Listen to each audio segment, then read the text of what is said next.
Okay, so I'm going to talk about a subject which a lot of people probably find quite boring, which is climate change. But in fact, it's incredibly interesting and affects everyone, not just because of the environmental disasters, but because the current global solution is totally crazy. It's to tax every citizen of the world so as to afford the environmental destruction continuing. And why that's amazing is because a lot of people don't realize that the environmental destruction, primarily through industrial developments, is planned to continue en masse with very little penalty. Okay, so my name's Miriam Clements. I have been working on environmental strategies. If I suggested there was an open source criminal case that could include all of the cases in the world where environmental destruction has hurt communities and will harm humanity, and that we could work on presenting that to one of the top international courts in the world and have them investigate all the individual decision makers who have annihilated the environment in pursuit of profit or power or out of ignorance since 2002, I think I would have thought most people would be excited. The compensation opportunities for the entire population are immense. The ability to block an unnecessary tax, which if every government in the world signs for that tax, it will create the first global empire to ever exist, which is just incredible that people are even contemplating letting that happen and not really talking about the opportunity for massive future tyranny. If one foreign entity governs the right to access every single individual's income in the world, then that's a real problem, I think. And I think it's up to the generations who will be largely affected to stop it, because the people who are creating this are the generations who won't be affected. A lot of scientific publications now stating very clearly that within 15 to 20 years humanity faces a perfect storm of energy, water and food crises. And what that really means, according to a NASA-funded mathematical study, is that humanity faces the collapse of industrial civilization. That's the collapse of life and certainty and security and systems as we know it.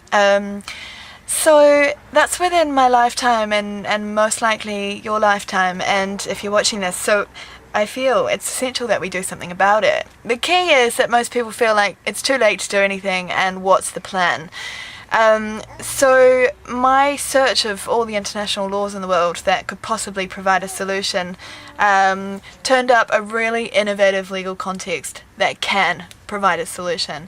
And we can now mount a case against every individual in the world outside of the protection of their government position or their corporate post, and charge them with criminal liability for causing the physical destruction of the human group. This law in place, I've published a paper on the application and the context, which I've identified, and now what we're intending is a worldwide collaboration where people can load their criminal cases online, or their case profiles of contamination being caused by industrial activity that is being planned, progressed, attempted, intended, that will cause further contamination or environmental harm, that will bring about the physical destruction of human groups, as a whole or independently. And that is something that every single person that can partake in, from NGOs to leaders and to individuals with community groups that are being affected. So that's leading a criminal case against every individual in the world who is doing industrial activity that is accelerating climate change. That forces the activity to stop, theoretically, because each individual making the decisions to cause further harm will be very aware of their potential punishment of going to prison, which theoretically would mean that all their future decisions, the 38 trillion that needs to be invested in creating new energy, subsequent industrial development, that can be focused towards clean energy. The decision makers right now need to be forced to choose clean energy because they face individual independent criminal liability if they don't. So that's another reason why this law is really important. And there's a really interesting element in terms of criminal law that is within the Rome Statute of the International Criminal Court. That is, if the decision makers voluntarily abandon their decision to commit the crime, to advance the industrial activity, then they void themselves of criminal liability. So the key with this law is that it can change the minds of the decision makers. Would you like to go to jail, or would you like to invest and construct clean energy and clean industrial development, sustainable activity? And that's what we want them to choose. The second plan that I'm primarily working on to avoid progressing climate change or prevent climate change is a clean energy transition strategy for existing cities, where what a lot of people don't realize is that all the current technologies of clean energy, if they were put in a small unit that could supply the energy for one street, and a unit was placed on every single street in the city or every second street, or worked into a bespoke grid relevant to the city design, then the current technologies can actually, in their current small stage of development, provide all the energy for a city. So a city can be completely self-sustainable with energy now. Obviously, it requires that small-scale commercialization strategy. The waste-to-value technologies and solar plant and water technologies that are coming through in development on a small scale now. Put together in units that are connected across the city for management, we can have cities transition to clean energy now. So I have proposed this to a number of investors and also to the European Commission, and we're working with different NGOs and groups and individuals and leaders and anyone who will actively progress this plan with us right now. We have certain barriers, which is that the current dirty energy industry or dirty industrial industry profit enormously from continuing the harmful activities that they have already profited enormously from, and to stop them requires an enormous mobilization with a good plan of the public all across the world.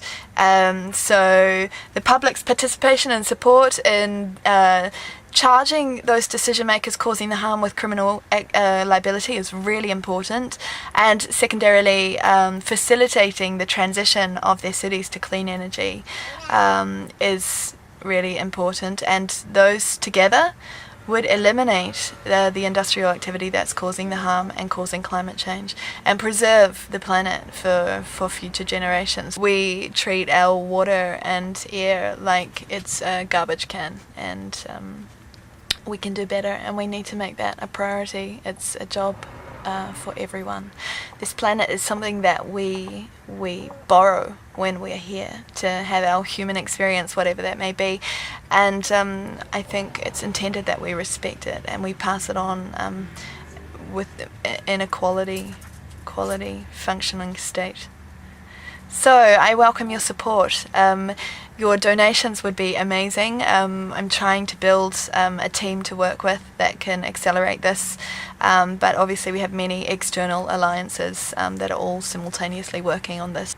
I've been working on a long-term case for the Amazon in this way, which is to use the same law to say that if we destroy all the rivers or the ecosystems through contaminating the rivers of the Amazon, then we'll bring about the physical destruction of the Amazonian tribes who live in the jungle and whose voice really offer that ecosystem protection. And why that's important to every single person alive is because that ecosystem provides 20% of our oxygen, it supports it, and 20% of the world's fresh water. So for future generations, it's incredibly important that we leave the Amazon untouched and protected. So the major project at the moment is bringing together an online open source website that can collate all the cases, geographically map them. You can search the cases by industry, you can search the cases by popularity, by ranking of importance, and by geographical location. So it's a pretty special sort of worldwide overview of all the problems, all the individuals who are causing the problems, all the people who are benefiting from the problems, and I expect all the lawyers who are helping to facilitate the problems. The International Criminal Court exists. It's existed for more than 10 years now, but we have proposed to the United Nations and other key leaders that an International Criminal Court for Sustainability is convened, especially to hear all the cases relevant to this specific law, which is theoretically all the environmental cases across the world where the local governments are facilitating alternative objectives, which are in pursuit of profit and power and GDP or energy or whatever the outcomes of the harmful activity are, in priority to protecting the human rights of their national groups, of the whole of humanity, and preserving the planet. So we've asked for a special court. We've also asked that the definition of, I have asked the definition of the law, which currently extends protection to only human groups by way of an interpretation text. We've asked that that interpretation text be amended so that the protection of genocide caused by industrial harm can extend to protect animals, pollinators and sea life, so that we have a sort of a second layer of arguments to protect the life that sustains and supports our ecosystem as a whole. So that's really important. And what is super interesting about this law also is that it allows the protection of victims, the court to order a halt to activities to protect victims. So therefore they would be in a position with the power to order the halt to any industrial activity due, soon, planned, attempted, under construction, that will cause physical destruction to the local groups or to general population. So that's an amazing tool as a preventative measure to prevent large industrial developments from causing new harm.